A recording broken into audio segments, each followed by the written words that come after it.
A very good morning, good afternoon, and good evening, dear student. Today, I am going to introduce you the subject information and technology with its topics. But before I am going to introduce you the elements of the topic, elements of the subject, I will going to tell you some importance about the information and technology. आपने देखा होगा कि जब से lockdown लगा है, जब से कोविड-19 का जो इम्पैक्ट हमारे जो सोशल लाइफ के ऊपर आया है, तो बहुत सारे चीज़ों ने क्या कर दिया है कि एक इंफॉर्मेशन टेक्नोलॉजी का रूप ले लिया है। जैसे कि आज अगर देखो, हमारे रिश्तेदारों से बातें कैसे हो रही है, तो फ़ोन पे हो रही है। हमारे दोस्तों से बातें कैसे हो रही फ़ोन पे हो रही। हम अगर किसी को कम्युनिकेट करना चाहते हैं तो इंटरनेट के थ्रू कर रहे हैं। आज आपके लेक्चर जो है वो भी इंटरनेट द्वारा हो रहे हैं, कंप्यूटर के माध्यम से हो रहे हैं। तो आप समझ गए होंगे कि अगर थोड़ा सा एक पेंडेमिक आ गया हमारे सोशल लाइफ में, तो बहुत ज़्यादा रोल जो है वो इंफॉर्मेशन टेक्नोलॉजी हमारे जीवन में प्ले कर रहा है। तो इसीलिए लास्ट 3-4 साल पहले अपने स्टेट बोर्ड ने इंफॉर्मेशन टेक्नोलॉजी सब्जेक्ट को एक इम्पोर्टेंस दी है, हमारे सिलेबस में उसको लाया है। सबसे बड़ी बात यह है कि इसमें जो इंफॉर्मेशन टेक्नोलॉजी सब्जेक्ट है, ये है लैंग्वेज के लिए और है, जो मराठी हिंदी के लिए और है। और होता क्या है कि जब मराठी हिंदी का बहुत सारी थ्योरी या बहुत सारा हमको याद रखना पड़ता है, पढ़ना पड़ता है, या फिर मैं ऐसे नहीं बोलूँगा कि वो सब्जेक्ट बहुत ये है वो है, लेकिन एक बात तो है, सब्जेक्ट तो अच्छा है लेकिन मार्क्स लेने में उसमें उसमें बहुत कठिनाई है। अभी जैसे इंफॉर्मेशन टेक्नोलॉजी आ गया, तो दो बातें अच्छी हो गई। एक तो आपका जो इंटरेक्शन है वो इन्फॉर्मेशन की ओर, वो टेक्नोलॉजी की ओर, वो कंप्यूटर की ओर बढ़ जाता है।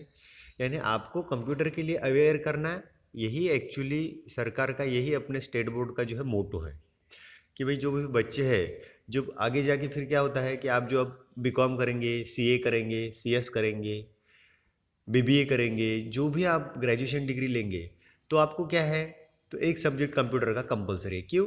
क्योंकि उससे भी आगे जाके जब आप जॉब करेंगे तो आपको कंप्यूटर आना चाहिए।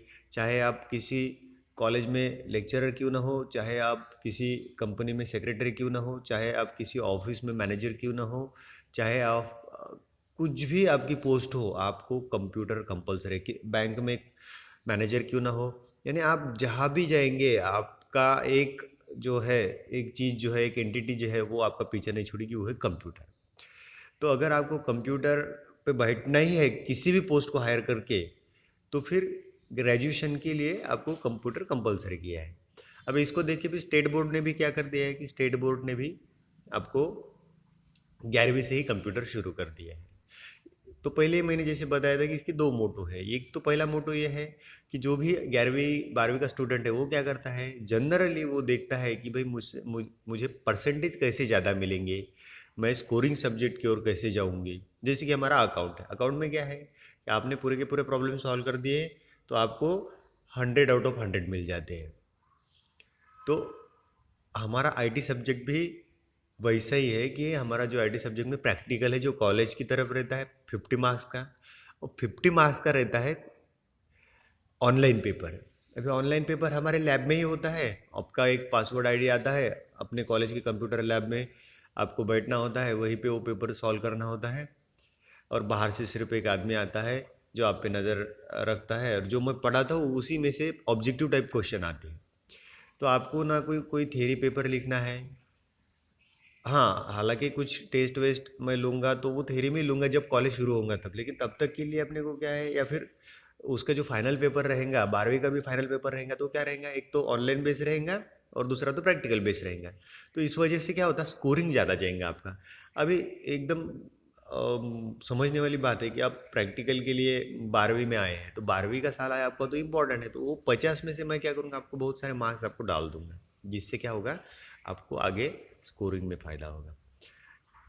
यहाँ तक तो मैं आपको समझा सकता था। एक और बात है इसमें कि अगर आप आईटी सब्जेक्ट लेते हो तो ये सब्जेक्ट है प्योर नॉन ग्रेड है, तो इस वजह से इसकी जो या फिर लैब के मेंटेनेंस के लिए बोलो, या फिर कंप्यूटर हैंडलिंग का आपका चार्ज बोलो, या फिर जो मेंटेनेंस होता है साल भर का उसके लिए बोलो, एक नॉमिनल 500 रुपये आपको आपकी फीस से थोड़े ज़्यादा पे करने पड़ते हैं। ये 2-3 बातें अगर आपके समझ में आई है और आपने आईटी लिया है तो मैं पहले तो आपका कंग्रेचुलेशन करूँगा, और फिर आप अपने जो कंटेंट है, सिलेबस कंटेंट है, उसकी ओर जाऊँगा। तो अपने सिलेबस कंटेंट में क्या रहेगा, तो बहुत ही सीधे सीधे सादे यूनिट है, जैसे कि हमको पहले 11वीं में कंप्यूटर समझना है कि कंप्यूटर क्या है, इन्फॉर्मेशन क्या है, इन्फॉर्मेशन टेक्नोलॉजी क्या है। क्यों? क्योंकि आज आप जो मुझे सुन रहे हैं वो कैसे सुन रहे हैं, इन्फॉर्मेशन टेक्नोलॉजी से सुन रहे हैं। आज आप जो दुनिया से कनेक्टेड है, कैसे कनेक्टेड है, तो इन्फॉर्मेशन टेक्नोलॉजी से कनेक्टेड है। So an information technology play a very major role in your life, in day to day life. आज के रोज़मर्रा की ज़िंदगी में इंफॉर्मेशन टेक्नोलॉजी बहुत सारा रोल प्ले कर रहा है। जैसे कि आपने एक फ़ोन कर दिया, आपने ऑर्डर प्लेस कर दिया, आपके घर पे जो सामान चाहिए वो आ गया, आपके घर पे मेडिकल आ गया, आपके घर पे ग्रोसरी आ गया, आपके घर पे राशन आ गया। तो whatever you want to require, you just click on the device and that device support you, and you can get that desirable output at your home, at in your hand, within a few time, and it is only possible through the information and technology. So in that information technology there are several topics to understand, such as the basics of information technology. Actually information technology क्या है? अब जब हम information technology use कर रहे हैं तो होता है ये कि इंफॉर्मेशन टेक्नोलॉजी में बहुत सारा डेटा है, जैसे कि बैंकिंग का डेटा है, जैसे कि आपकी कॉलिंग का डेटा है, जैसे कि डिफेंस का डेटा है, बहुत सारा डेटा है, जैसे कि अकाउंटिंग का डेटा है, टैली का डेटा है, एक आधा स्ट्रक्चर है, इंजीनियरिंग का डेटा है। तो ये क्या है, ये बहुत सारा जो डेटा है आप और हम समझ सकते हैं कि भाई हम क्या कर रहे हैं, कुछ लेक्चर्स अपलोड कर रहे तो वो डेटा जो है वो कहाँ पे गया होगा, या फिर हमने कहाँ से लिया होगा, हम कहाँ से देख रहे होंगे।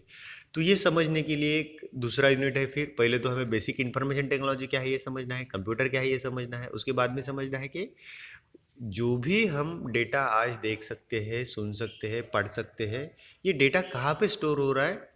ये स्टोर करने के लिए एक डेटा बेस मैनेजमेंट सिस्टम होता है, जिसको हम DBMS बोलते हैं, DBMS, डेटाबेस मैनेजमेंट सिस्टम।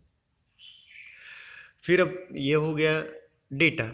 फिर होता है कि जब भी हम कंप्यूटर या फिर जब भी हम किसी इंफॉर्मेशन का टेक्नोलॉजी का यूज़ करते हैं तो बहुत इंटरेस्टिंग हमारे सामने जो ये है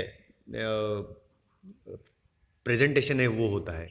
हम कंप्यूटर पे बैठते हैं, हम पेंट खेलते हैं, इंटरनेट पे जाते हैं, कोई गाना डाउनलोड करते हैं, कोई वेब पेजेस ओपन करते हैं, वेबसाइट्स ओपन करते हैं।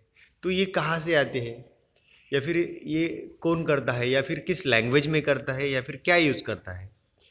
तो इसके लिए सब जानने के लिए एक इम्प्रेसिव वेब डिज़ाइनिंग का एक टॉपिक है हमारे इसमें, कि भाई कौन करता है, कहाँ से करता है, कैसे करता है, कौन सी लैंग्वेज यूज़ करता है, इस ये जानने के लिए इम्प्रेसिव वेब डिज़ाइनिंग है। फिर साइबर लॉ है कि आज आप लोग घर से, मैं यहाँ बैठा बैठा वीडियो लेक्चर बना रहा हूँ, आपको मिल रहा है, आप घर से मुझे कॉल कर रहे हैं, सर मुझे ये समझ में नहीं आया, वो समझ में नहीं आया, फिर एक मेल भेज रहे, फिर एक मैसेज भेज रहे, ये सब हो रहा है। इसके ऊपर कौन नज़र रख रहा है, और गवर्नमेंट रेगुलेटरी है क्या, कौन से रूल्स रेगुलेशंस है, कि ऐसे ही कोई किसी को मैसेज भेज रहा है, कोई किसी का मैसेज उड़ा रहा है, कोई किसी ने पैसे भेजे और किसी के पैसे उड़ गए हैं, कोई इसके ऊपर देखने वाला नहीं। तो इसके लिए है साइबर लॉ। साइबर लॉ में स्किल ओरिएंटेड प्रैक्टिकल्स है, हमें देखना है कि भाई कौन सा साइबर लॉ है, क्या क्या करता है। फिर डेली कंप्यूटिंग है, जैसे कि हमारे ऑफिस में बहुत सारे कंप्यूटर्स हैं, उस पर हम जो आप पैसे भरते हैं, तो जो सर है वहाँ के वो पैसे लेते हैं, तो फिर कंप्यूटर में क्या करते हैं जिससे आपकी रिसीट निकलती है। तो ये भी देखना है कि डेली कंप्यूटिंग क्या होता है। वेब डिज़ाइनिंग क्या होता है, जैसे कि आपके सामने जो ये आकर्षक पेजेस आ जाते हैं, वेब डिज़ाइन वेबसाइट्स ओपन हो जाती है, आप ऐड देख सकते हैं, आप टीवी देख सकते हैं, उसके ऊपर आप गाने डाउनलोड कर सकते हैं। ये कहाँ से आता है, ये वेब डिज़ाइनिंग क्या है, ये देखना है। इसके बाद में हमें जावास्क्रिप्ट जो है कंप्यूटर जिस लैंग्वेज से बना है, किस लैंग्वेज से बना है, वो क्या क्यों इंटरेक्शन कर सकता है हमसे, हम टू वे कम्युनिकेशन कैसे कर सकते हैं, इसके लिए जावास्क्रिप्ट भी देखना है। अकाउंटिंग पैकेज देखना है हमें, हम कंप्यूटर के स्टूडेंट है, जो कि हम कॉमर्स के स्टूडेंट है, तो कॉमर्स में तो सबसे ज़्यादा एक ही चलता है, वो है अकाउंटिंग। तो अकाउंटिंग कैसे चलता है कंप्यूटर में, ये देखना है। जो डिजिटल कंटेंट है कंप्यूटर का, वो देखना है। और डीबीएमएस के लिए सपोर्ट करने वाले जो पूरे के पूरे पैकेजेस है, उसको देखना है। तो ये हमारा सिलेबस के कुछ कंटेंट्स हैं जो मैं आपसे आज शेयर कर रहा हूँ। आप आज का जो वीडियो लेक्चर है, ये लेक्चर आपको सुनना है, समझना है, आपके दोस्तों को से भी शेयर करना है। और जो नेक्स्ट मंडे को शायद अपना जो मराठी का लेक्चर रहता है, उस टाइम पे अपना with syllabus and with the point of syllabus अपना जो लेक्चर वीडियो लेक्चर शुरू हो जाएंगे, और गूगल मीट लेक्चर शुरू हो जाएंगे, और आपको जो ये लेक्चर्स है वो भी आने शुरू हो जाएंगे आईटी के स्टूडेंट्स के लिए। Thank you, thanks a lot.